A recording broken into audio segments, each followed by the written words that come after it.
Oi pessoal, eu sou a Kailane. Eu sou a Maria Júlia. E eu sou a Ana Beatriz. E hoje estamos aqui no Aras Yoshimura e vamos mostrar um pouquinho de como eles utilizam o manejo sanitário aqui dentro. Então vem com a gente.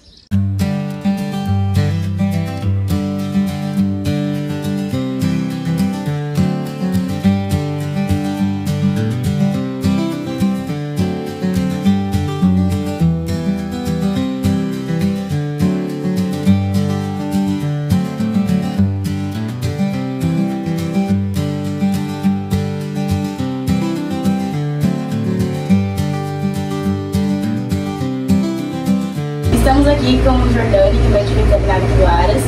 E, Jordani, pode nos contar um pouco sobre a sua formação, especialização e como se interessou pela área dos equinos? Obrigado pelo convite de estar aprendendo um pouco sobre a nossa forma de trabalhar. Meu nome é Jordani, Márcio de Fábio, sobrenome, e eu sou médico veterinário e sempre fui apaixonado por cavalo. Essa era a tônica da coisa. Eu fiz veterinária porque eu queria trabalhar com cavalos. E antes de fazer veterinária, eu já gostava, mexia e fazia muitas coisas com cavalo e resolvi na parte mais profissional e fiz veterinária pensando em cavalo. Toda a minha formação já primeiro ano, curso para cavalo e consequentemente um desfoque nas outras áreas, né? Então assim, já tive essa certeza, já fiz a faculdade um pouco mais maduro, já com a certeza de que eu queria era me envolver com cavalo. Me formei em Adamantina, na FAI, na Unifai, e fiz pós-graduação em na cirurgia, atendimento a campo, e apareceu a oportunidade de fazer um mestrado na Unesp para trabalhar com equinos, que é então a tônica da minha carreira. Fiz mestrado com equinos em parasitologia na Unesp de Dracena e atualmente sou doutorando em Botucatu, na Unesp de Botucatu, para trabalhar com equinos também, né? E toda a área profissional, logo depois da formação, foi equinos, atendimento a campo, né? Eu sou médico veterinário autônomo, dou assistência em alguns lugares, especialmente aqui hoje no Aras Yoshimura. Eu venho com uma certa frequência, sou responsável técnico aqui e de outros lugares também, só que de forma autônoma. Esse é o desenvolvimento. E trabalho na área da reprodução, clínica básica, fugindo um pouco, assim, não é a minha área, a parte de ortopedia e locomotor. O resto a gente tenta fazer um pouquinho. Quais foram as experiências anteriores que você teve para contribuir com a sua carreira nessa área? Então, a primeira coisa eu acho que assim, é a paixão, né? O que faz sair de noite de um lugar e trabalhar um pouco mais ou estudar um pouco mais é a predisposição ou afeição, melhor dizendo assim, pela espécie ou pela área, ou no caso, desde um advogado, desde uma outra profissão. Mas você tem que ter uma predisposição. Eu gostava muito, então o gostar na hora da dificuldade ele é algo a mais. Então o gostar ele faz você vibrar mesmo na dificuldade. Então assim, as experiências era sempre assim, de querer cada vez mais porque eu tinha uma paixão pelos equinos. Então essa foi o grande motivador que me impulsiona até hoje a desafiar, encarar novos desafios, né? Para trabalhar com cavalo. Eu acho que a paixão ela é algo diferencial e acho que sempre vai ser diferencial em qualquer situação. E quais são os maiores desafios que você enfrenta no seu trabalho atualmente? O maior desafio eu acho que é unir conhecimento técnico que é de necessário com a realidade financeira, com a realidade de mercado e o custeio, por exemplo, dos animais. Existe muita biotecnologia na reprodução, existe muitas técnicas, nutrição muito avançada, medicação extremamente avançada, manejo extremamente avançado. Você não encontra muito, assim, ou profissionais ou proprietários dispostos a usar, né? Isso com certeza tem as pessoas que querem usar o que é de bom, mas eu acho isso uma grande dificuldade, que você tem que mais voltar para situações de base, de manejo clássico ainda, de nutrição básica, de sanidade básica, do que nós temos muito de conhecimento, mas a classe ainda para os equinos ela é o que mais causa dificuldade. Você vai passar um tratamento com um produto inovador e se depara com uma cultura do proprietário que quer fazer do jeito dele ainda, que ou é muito caro esse produto, né? E ele não vê ainda a equinocultura como profissional e como rentável. Então eu acho que a gente fica sonhando com o que conhecemos e aplicando no que dá. Seria, acho que, uma grande dificuldade. Como você vê o futuro da reprodução de equinos em relação às novas tecnologias e práticas de manejo?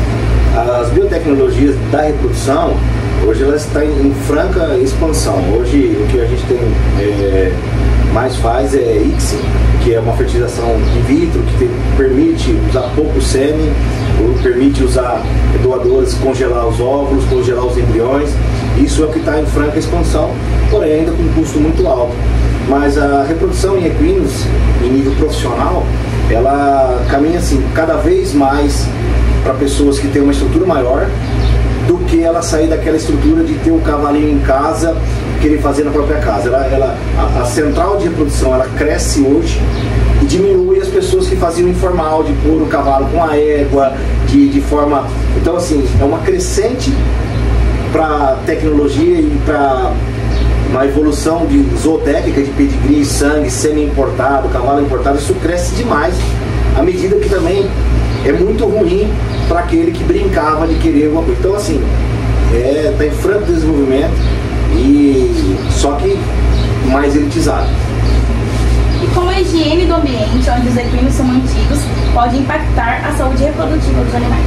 Bem-estar animal é o que se está em pauta hoje para cavalo, né? E o ambiente, a sanidade, o ambiente estando mais organizado, desde a nutrição, como ser animais estabulados, cocheirado, essa cama da cocheira, a limpeza, água limpa, cavalo é muito seletivo, tudo isso afeta, por exemplo, você falou da saúde reprodutiva, uma égua num ambiente estressante, o ciclo estral dela é de uma maneira, né? E aí ela chega no ambiente ou muda bruscamente, isso numa cocheira, o manejo nutricional, a parte de feno, longos períodos sem a nutrição dentro, muito tempo passado sem comida, animal acaba um feno cedo e fica o tempo ocioso, começa a desenvolver distúrbio, ambiente muito fechado, não ter muita socialização. Estou falando da cocheira, tem que ser um ambiente arejado, um ambiente de visualização. O cavalo vai ficar mais tranquilo se ele vê os vizinhos e os da frente e os laterais também. Já é provado que o resultado reprodutivo melhora muito. Nas pastagens, sempre em éguas de madrinhas, que tem afinidade uma com o outro, com um sombreamento adequado, também favorece menos estresse e, com certeza, estatisticamente a gente estuda uma semana bem ruim de resultado reprodutivo, um calor extremo ou uma mudança de clima brusca, ou éguas que vão com um piquete de lote diferente, ou que não tem sombreamento. Aquela semana o resultado reprodutivo é horrível, e consequentemente é um estresse pelo bem-estar ambiental, ou as sujidades, ou aquilo que incomodar o animal, vai trazer efeitos negativos na reprodução. Tem alguma diferença entre elas ficarem na cocheira e no piquete? Tipo assim, influencia muito mesmo? Influencia na transição. Se ela é uma égua de cocheira, já está adaptada na cocheira, e presume-se que se faz o que manda o figurino, tamanho da cocheira, que é o padrão ali, 16 metros quadrados seria o mínimo para o cavalo viver, né? Com esse sombreamento, água à vontade, limpa e feno 24 horas, seria um padrão ouro. Se ela está adaptada e vive bem, ela não tem um resultado pior ou melhor. Agora, a transição, isso se enxoca. Você pega um animal que foi extremamente criado a pasto e fecha ela uma semana, um mês na cocheira, ela vai comer menos, ela vai estressar, porque ainda não está adaptada, mudou o ambiente. Criança ou pessoas criadas em casa ou criadas em apartamento, do dia para o outro estranho o ambiente. Então, do mesmo jeito, tem mais facilidade de ser esse animal de cocheira, e ele vai para pastagem e ele tem mais facilidade. Agora, para cocheira, sempre a gente faz uma fase de adaptação. É lógico que trazendo uma cocheira de boa qualidade, bom espaço, com bom manejo, facilita diminuir pelo menos o estresse aí de cocheira e no pasto. A cocheira traz uma vantagem, que o animal come individual. O que você coloca, oferece de verde, ou não está na manjedoura, ou na redinha, ou no chão, está no animal, vocês conseguem controlar. Quando eu interno o animal, quando eu quero um aporte nutricional, mas tem que ser cocheira, porque eu sei do volume que ele está ingerindo. Quando eu ponho a ração, ela não divide com o outro, num tambor que o outro come mais, bate menos do pasto. Às vezes você vê andando pastando, você não sabe esse volume de grama. Agora eu coloco um fardo de 10 quilos de feno por dia e ela come tudo, eu sei que ela está ingerindo 10 quilos de feno por dia. Se eu quero aumentar, eu aumento e isso ela está comendo, não. Eu coloco 10 quilos, ela só belisca, ela não comeu. Eu já me abro o olho para uma patologia. Então a cocheira ela tem uma finalidade muito grande, terapêutica muito melhor do que uma criação. Criação, se você fosse uma criação, a pasto te traz um bem-estar animal melhor. Quais são os protocolos recomendados para desinfectação dos equipamentos utilizados na reprodução? Todo equipamento, a gente, na variedade dos animais, como é no ser humano, nos pequenos animais também, tudo asepsia, antisepsia tem que ser um a priori, né? Porque a transmissão de possíveis doenças de um animal para o outro, até mesmo para os profissionais que manejam, os animais na maioria das vezes são estéreis. Na maioria das vezes. Equipamentos na reprodução, exemplo de sondas, né, de lavado uterino, para transferência de embrião ou perda de inseminação, muitas coisas são descartáveis e estéreis, e as que não são descartáveis têm que ser uso individual, passado por autoclave, por esterilização extremamente controlada. Mas do contrário, é material descartável. Como a gente está falando, às vezes leva um custo, mas a gente não repete seringa, não repete agulha, não repete pipeta de inseminação, não repete luva. Ao contrário, luva a gente até vira ao avesso, né, para quando for acessar a parte reprodutiva, vagina, útero, cervix. Não é material totalmente descartável. Se entrar na economia, a gente fere o resultado por causa de uma possível infecção bacteriana ou com endometrite nessas éguas. Então, você vai fazer um remédio no animal, vai usar uma agulha reutilizável, mas eu passei um álcool, mas ela perdeu o perfil cortante, já tem uma lesão maior, não é um fio a laser que entra e sai sem machucar, já começa a desgastar. Então, a maioria das vezes tem alguma asepsia de produtos que são caros, que aí vão para autoclave fazer o que tem que fazer, mas na maioria deles é tudo descartável. Você poderia explicar a importância da avaliação sanitária dos reprodutores antes do processo de inseminação? Um pouco, o reprodutor, para cima de tudo, ele tem que estar sadio, né? Sadio assim, livre de doença, né? Alguma infecção. Por exemplo, o animal quando está em febre, a temperatura sobe, a temperatura do testículo do corporal também, a qualidade do sêmen, para não falar quase zero, a gente nem leva em consideração, né? Então o animal com febre, doente, o animal que não consegue converter bem esse alimento porque uma verminose, um parasita, ou alguma enfermidade, ou seja, tem que zerar. Um reprodutor, ele tem que estar sadio, né? Nível de sanidade ok. Tanto sadio, na parte da coleta de sêmen, manejo de higiene, tudo a gente faz uma lavagem com água morna, e ele, quando faz coleta de sêmen, faz com camisinha sanitária, vagina artificial, com mucosas estéreis, equipamento tudo estéreo, peneira estéreo, copo coletor, nada reutilizável. Então, e aí existe todo o procedimento que depois a gente pode estar mostrando isso na prática, mas assim, é todo material descartável, mas é feita uma lavagem, uma limpeza, uma asepsia, não com produtos, mas simplesmente com água, mas aí esse material vai cair tudo em meio estéreo, a gente faz um processamento depois com ele. O animal estando ok, né? O animal não estando ok, ele nem vem para coleta. A gente trata, cuida do animal, aí ele está apto a coletando sêmen. Quais são as doenças mais comuns nos equinos que podem afetar a reprodução? E como a higiene pode ajudar? Tá, o que mais acomete a reprodução, eu falei um pouco agora vamos botar nome nela. A gente tem uma endemia de doença do carrapato, essa expressão, né, de babesiose, anotaliose, enfim. Nós temos isso aí na nossa região, no nosso país, temperatura, mormaço, isso extremamente favorece o animal, em algum momento vai ter. Ou tem os que têm uma imunidade mais baixa, tem a recorrência mais rotineira, né, dessas enfermidades. Essas enfermidades vão causar o quê? Vão causar que a doença do carrapato, as hemoparasitoses, né? O manejo sanitário é oriundo do quê? Provavelmente, muitas das vezes, do próprio carrapato. Então, o controle carrapaticida, a tropa bem alinhada em relação à parte da sanidade com a imunidade, o score corporal alto, o sistema imune é uma autodefesa para carrapato, tem animais mais suscetíveis, que nutricionalmente já estão mais suscetíveis, sim, já estão com outras enfermidades, aí os parasitas são oportunistas, aí eles gostam mesmo desses animais que têm dificuldade de se sobressair. Isso traz a doença do carrapato. O carrapato é um efeito complicado. O animal começa a se alimentar da mesma quantidade, mas começa a converter muito mal. Ele pode entrar até no estado de anemia, vai apresentar apatia, vai apresentar mau desempenho, tanto em pista quanto reprodução.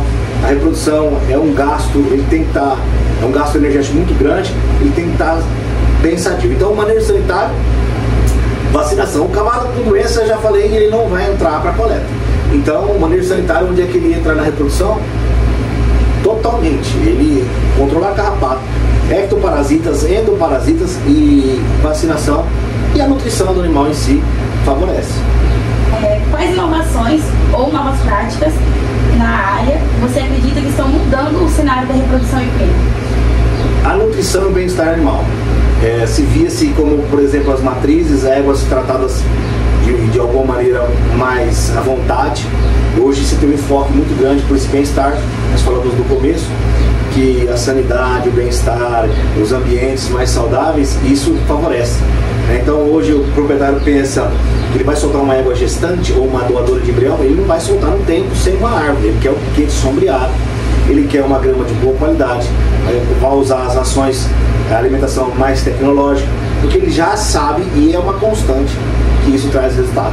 Então essas são as medidas que tem mudado no cenário. Eu acompanhei esse cenário de que tratava-se de qualquer jeito e tentava-se extrair um resultado. Hoje, é a sua pergunta, o que se está mudando é o melhor cuidado, a melhor atenção para esses animais, de forma bem-estar traz resultado. Não é só o hormônio, não é só comprar ração mais cara. Se ele não tiver o conjunto, se isso não tiver uma simbiose, uma boa correlação, né, não tiver uma zona de equilíbrio, o resultado não vem. Então não adianta contratar um excelente veterinário para fazer uma prática se os seus animais nem ainda estão na forma que tem que ser, porque não vai trazer resultado. Então o conjunto dessas medidas hoje é mais do que provável que os resultados vêm com um conjunto e não com uma técnica, não com um produtinho milagroso e eu quero manter, até casquear as éguas de reprodução antes, tratado como que não tem necessidade. O bem-estar da postura podal, da bem estrutura dela, do desenvolvimento, que ela fica pesada, ela fica gestante, mais estrutura de casco, mais saúde para caminhar atrás do alimento, isso já está provado. Então começaram a se casquear as éguas, né? Então assim, é um bem-estar para ele, não é nada mirabolante. Começaram a fazer o beabá de que tem que cuidar do animal, independente qual a classe dele. Então isso traz resultado. Isso tem trazido, tem sido diferencial de áreas, conjunto de medidas e não uma que veio nova, que ia fazer isso dar certo. Não, é pelo contrário, é sempre fortalecer no conjunto. Era coisas antigas que só não faziam. Só não fazia ou acha que não tem necessidade para fazer resultado. Uma égua com dor, ela não cicla. Uma égua com dor, ela não dá embrião. E simplesmente a dor de uma má postura de membro, de pisar, uma inflamação de tendão, libera, se a gente for entrar na linha veterinária, libera aí prostaglandina, que seria a parte inflamatória, já compromete a reprodução. E o cara fala, essa égua ele cria um casquinho. Essa aqui pode soltar esse animal tem que ser rústico. Estão inventando muita conversa. Não é que estão inventando moda. Quando se pensa em resultado fino, biotecnologias, coisas novas, maiores resultados, melhor desempenho, aí se começa a ajustar coisas. Quando você tem uma criação informal lá no fundo da tua casa, do jeito que seus avós criaram, não tinha essa pressão, igual vocês profissionais. Antes exigia alguém que sabia um pouco, hoje se exige mais. Não é frescura. O mercado é apertado para todo lado. A criação de equinos também passa por esse momento. Ainda mais que como eu vou poder dizer, é um animal muito seletivo, que não é todo mundo acha que pode ter, mas não. Ele pode ter, se ele tiver o dinheiro, ele pode ter, se ele tiver o espaço, pode ter. Agora, se ele vai entrar numa linha de produção para fazer o que é fino, ele precisa de conhecimento. Aí você precisa extrair resultados financeiros. A gente não fica de alegre, as pessoas não pagam porque eu sou quem conhece nada por causa do resultado, eles estão tendo resultado. Então, é o que eu falei no começo, a central de reprodução, elas crescem demais, e profissionais em níveis melhorados são exigidos cada dia mais, e criações caseiras vão ficando por caminho. Isso a gente viu no leite, isso a gente viu na suinocultura, a criação que era do porquinho só no fundo de quintal, passou altas granjas de tecnologia. Se não comer todo dia certinho, não tem resultado. O leite, eu tiro o leite. Você tira o consumo que você vende, alguma coisa, mas se você pensar em produtividade, você vai ter que mudar todo o sistema. O equino passa por isso. Então, criação caseira vai ser sempre da maneira que a pessoa pode fazer. Agora, pensando na equinocultura, que é a criação, o manejo e de novas tecnologias, e para ter resultado, você precisa juntar todas essas medidas assim. Não basta um conhecimento isolado, nem um profissional isolado, e nem só ter dinheiro, tem que ter um conjunto de coisas para conseguir, e manejo sanitário, nutrição, tudo é um complexo de coisas, não tem um ponto. Que eu salientei que de moderno é voltar a fazer o que é necessário como base. Se fazer o que é base, hoje está sendo diferencial, porque se acha que avança tanto e larga alicerces que são fundamentais para ter resultado. Hoje o investimento maior é na base, e junto com a biotecnologia você tem um resultado maior do que só a biotecnologia lá avançada e menosprezando os animais. Como a gente está aqui no Aras Yoshimura, você poderia falar um pouco sobre o que eles trabalham aqui, de como funciona? Tá. Aqui no Aras Yoshimura de Dracena, e já a criação deles é de longos anos, é de 20 anos, que já vem mexendo e selecionando cavalos. E a seleção deles é animais todos da raça quarta de milha, PO, puro sangue. Importou garanhões dos Estados Unidos direto para cá para enriquecer o plantel. Isso nós temos aqui em Dracena. E ao longo da jornada ele vem selecionando animais para esporte, ele vem selecionando animais para pista, para ganhar prova. Ele é condecorado como criadores importantes em várias modalidades. Então por aqui passou um garanhão muito importante americano que até hoje chama Hits Delights, um cavalo que vem importado, e assim, o cavalo já morreu e os filhos não param de ganhar nas provas. Isso tem trazido o Aras Yoshimura num nível quase de excelência. E hoje focado mais em run short, tem 2 garanhões de sangue americanos, animais que os pais nem estão no Brasil, para selecionar animais de esporte. Então o manejo aqui ele tem um ciclo completo.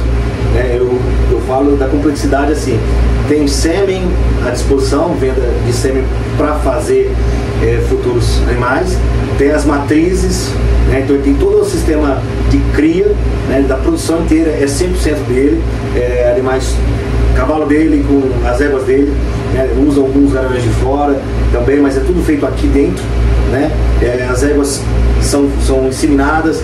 Tem éguas que estão no programa de transferência de embriões, as éguas competidoras, elas não podem gestar, claro, é uma opção, elas têm que competir e continuar a sua campanha. Então a gente faz a transferência de embrião, a gente insemina ela, faz o lavado, recupera, coloca na receptora e vai dando sequência reprodutiva nelas, e elas trabalhando lá, levando a vida delas. Então tem o programa de transferência de embrião, que é feito aqui mesmo no Aras, as inseminações, a venda de coberturas, despacho de sêmen para todo o Brasil.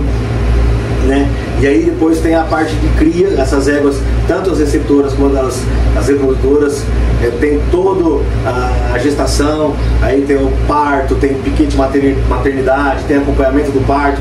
Aí esses animais, que agora nós estamos na estação de monta, está tendo muito nascimento. Depois esses animais vão entrar desmama, tem a desmama, tem os animais de 1 ano, que é do ano passado, tem os animais de 2 anos que vão em treinamento. Aqui dentro mesmo tem vários treinadores, aqui dentro mesmo treina também, a fase de treinamento, doma e treinamento, e ao fim da linha eles também competem em alto nível, a nível Brasil, faz competição. Então assim, é o ciclo completo. Tem o cavalo de esporte, tem o garanhão reprodutor, tem a reprodutora, tem os potrinhos baby, tem a desmama, tem o juvenil, tem todo o ciclo, e tem o campeão de prova. E eles têm campeão de prova, não é que eles trabalham numa fase e vende potrinho, trabalham numa fase ou compra potrinho e doma e treina, não, eles abrangem todo o ciclo da equinocultura, da criação, da venda, de leilão, todo o cenário, e da competição no alto nível, se fosse, então assim, é o maior complexo aqui quase do Oeste Paulista, com todo o ciclo completo. Alguém às vezes vai estar numa fase dessa não menosprezando ninguém, mas alguém vai estar numa fase dessa, ou só faz uma fase, ou só vai para a prova, ou só cria, ou só revende, ou chega com 2 anos ele vende o potrinho, enfim, tem vários cenários.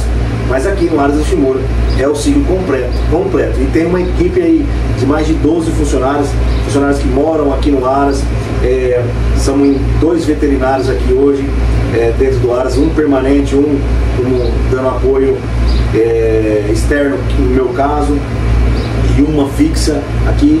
E todo o aparato tem produção de feno próprio, tem uma fazenda que é a maternidade desses animais, tem gado para prova de run short, eles alugam para a BQM, que é a Associação Brasileira do Cavalo Quarto de Milha, eles têm o gado que levam para a prova para alugar, então eles treinam até o treino, treinam o gado, então eles têm todo o ciclo completo, né, do cavalo. Então é uma estrutura formidável, abrange todos os cenários. Tem boi comendo para competir, boi atleta. Os bois aqui não vão para o corte só ao final da vida, mas eles são treinados para a prova, e inclusive ele dispõe as grandes competições alto nível no Brasil hoje, usam o gado do Aras Yoshimura. Então você vê a complexidade tanto que ele pensa.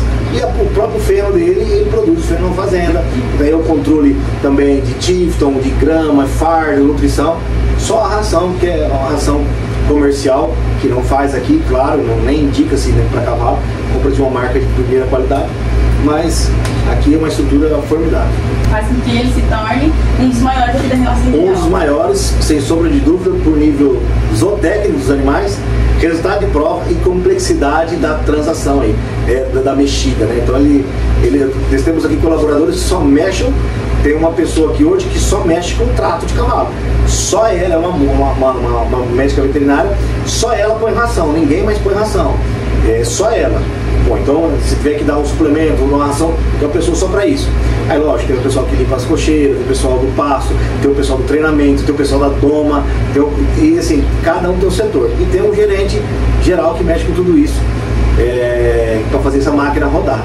E os proprietários são muito influentes. Os proprietários hoje são exímios competidores. Então o marido e a mulher são premiados e condecorados nas modalidades que correm. Então é tão completo que até o dono participa do eixo final, mas no caso dele é a parte final, que é prova e competição de alto nível.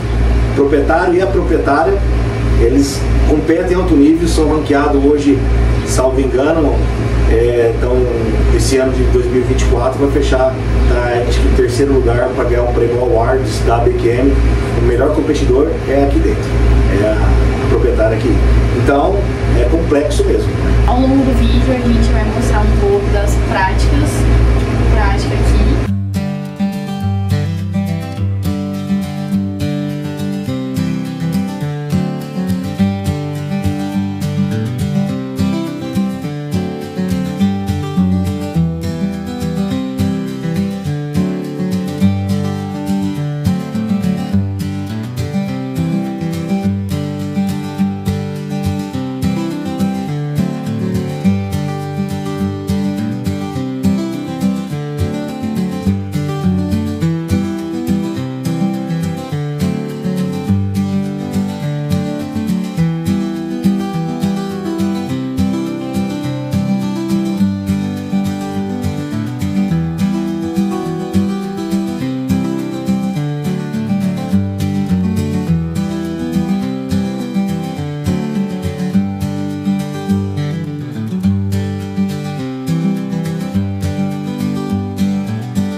Aqui é uma placa de Petri estéreo. A gente vai pegar agora o embrião. Nós fizemos um lavado do embrião, está dentro do copo coletor. Dou uma movimentada assim, uma centrifugada para suspender esse embrião e deposito na placa. Como o embrião é grande, eu não vou fazer outras lavagens nesse copinho, podia fazer algumas outras lavagens, limpeza, né? Teoricamente nosso embrião está ali. Agora nós vamos procurar. Já achei. grande. Esse aqui é um meio de... chama holding, é um meio de cultura pro embrião. Nós vamos manipular esse embrião, vamos tirar ele dessa solução de rímel contato, do jeito que ele veio do útero aí. A gente vai processar ele. Essa solução, fazer uma limpeza, uma lavagem. É um meio para nutrir e para dar melhores condições. Faço algumas gotas.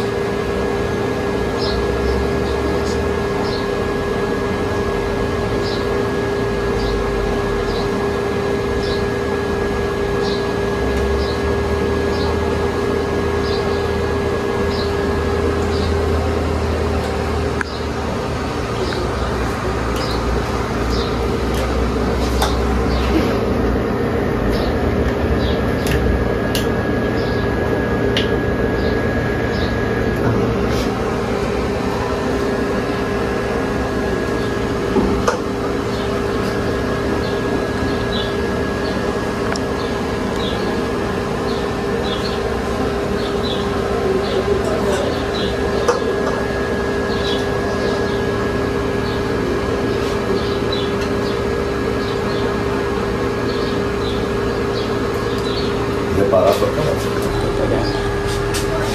Vamos aspirar ele agora. Coloca um pouco desse meio, desse holding na ponta da pipeta e agora vamos puxar ele de lá.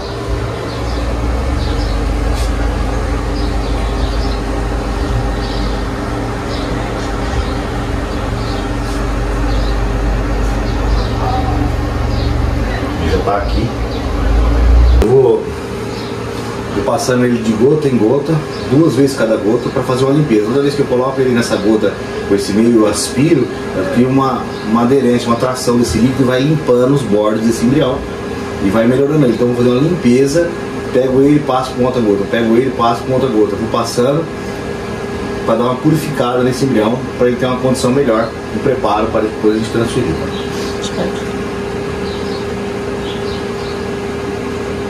E as pessoas têm que preparo que ajudam o embrião a se manter na barriga. Isso, porque a gente tem uma manobra que ele sai do útero da mãe, sai de uma outra égua, né?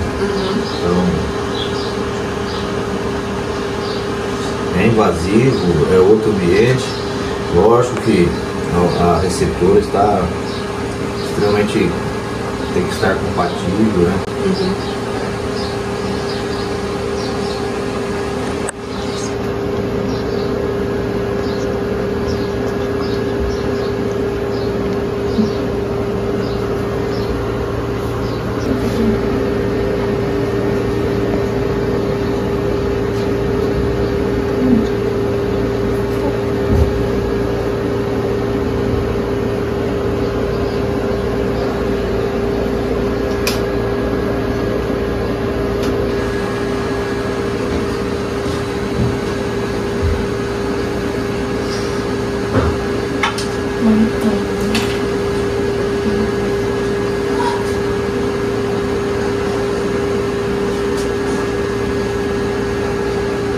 Dia 7 hoje?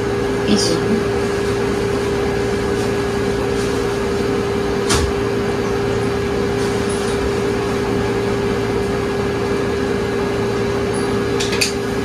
O embrião já está aqui dentro, esse containerzinho de transporte, todo ele com um holding, já limpo, manipulado, identificado, nome da doadora, a data de hoje, a situação dele que é D8, que é 8 dias após o ovulado, confirma a ovulação, hoje é o 8º dia dele, a sigla do Aras para não se perder, e agora ele vai ser encaminhado para a central de receptora para fazer a inovulação, colocar esse embriãozinho que está aqui dentro da receptora, já previamente selecionado e preparado, e a expectativa é que esse embrião, nesta fase de vida que é D8, que ele se desenvolva e continua o ritmo que ele veio da fecundação, e aí depois na receptora faz a inovulação hoje, e daqui 15 dias vê se ele já consegue implantar no útero e começa a se desenvolver.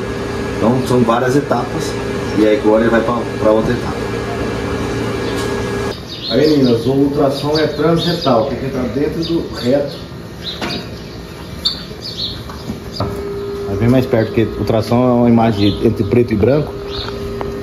Então eu adentrando aqui transretal, na ampola retal, a primeira porção que eu vou ver, que está abaixo da minha mão, é a bexiga. Toda essa limitações, as marcações aqui, é líquido aqui dentro, é a bexiga dela. Logo após a bexiga, a gente consegue visualizar o útero. Isso é o útero dela. Tá? Daqui, aqui em cima, é o útero dela. Hoje ele se encontra nessa visualização meio amassada, parecendo um papel, gomo de laranja cortado, várias expressões. Essa rugosidade no meio aí, nessa porção aqui, no útero, isso marca pra gente a presença de um hormônio extremamente importante para a reprodução, que é o estrógeno. Provavelmente essa égua está em cio, né? Um pouco de líquido uterino aqui no meio também. E agora, eu avaliando o útero, eu sei que essa égua está com edema uterino, o que é extremamente benéfico. Esse edema uterino é o que faz a égua aceitar cavalo, dá sinal de cio, porque quer dizer que o hormônio chamado estrógeno está alto. Tá? Aí, quem produz esse estrógeno são os folículos ovarianos, tanto o ovário direito como o esquerdo, tá? Agora estou avaliando o útero, agora eu vou reposicionar minha mão pro ovário direito. Vou ver o que tem no ovário direito. Vou procurar o ovário dela.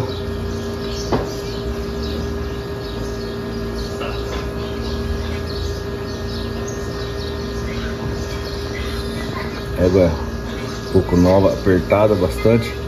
Tem que ir com cuidado. Esse é o ovário direito. Essas bolinhas pretas são folículos pequenos.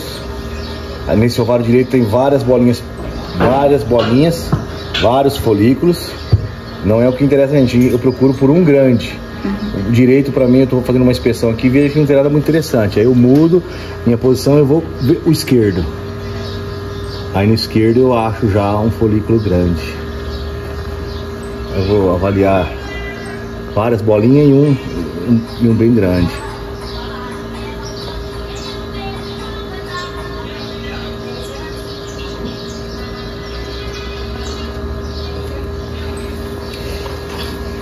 Fiz uma imagem que eu queria.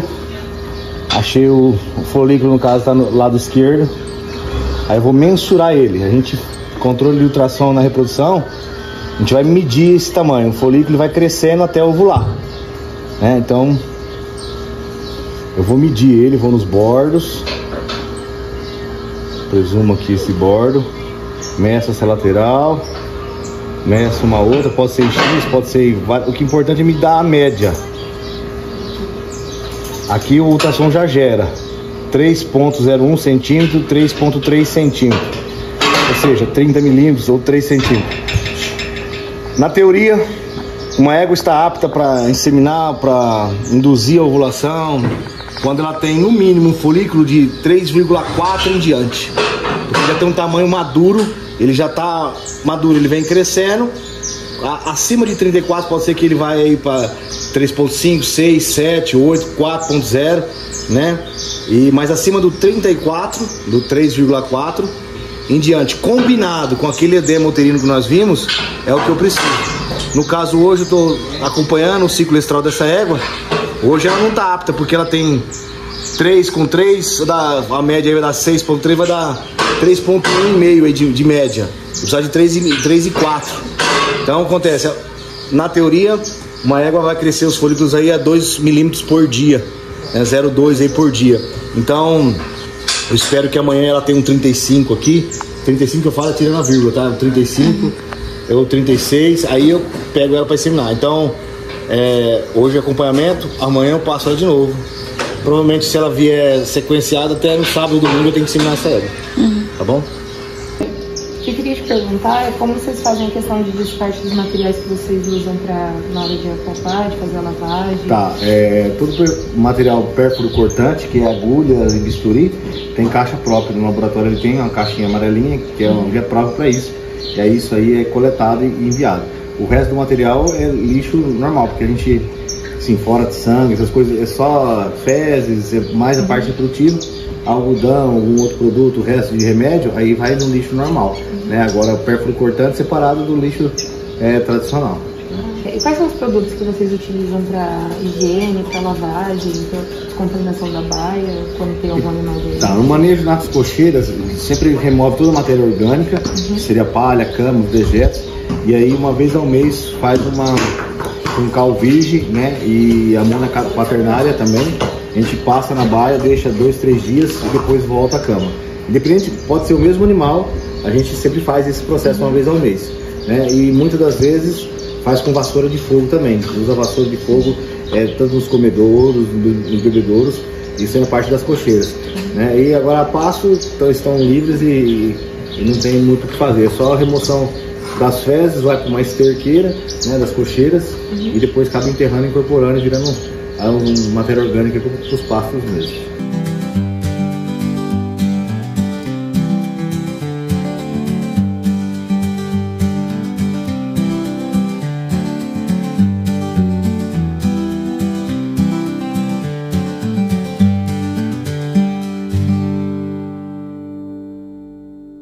A gente queria agradecer pela oportunidade de estar vindo aqui, conversando, sabendo um pouquinho mais. Só isso, agradecer desde já por tudo. Que eu que agradeço, peço desculpa de ter pego eu no manejo. Lógico que nós marcamos, né, para estar aqui, mas pegou eu no manejo, pegou eu suado, cansado, e enfim, mas tá de portas abertas, como eu falei.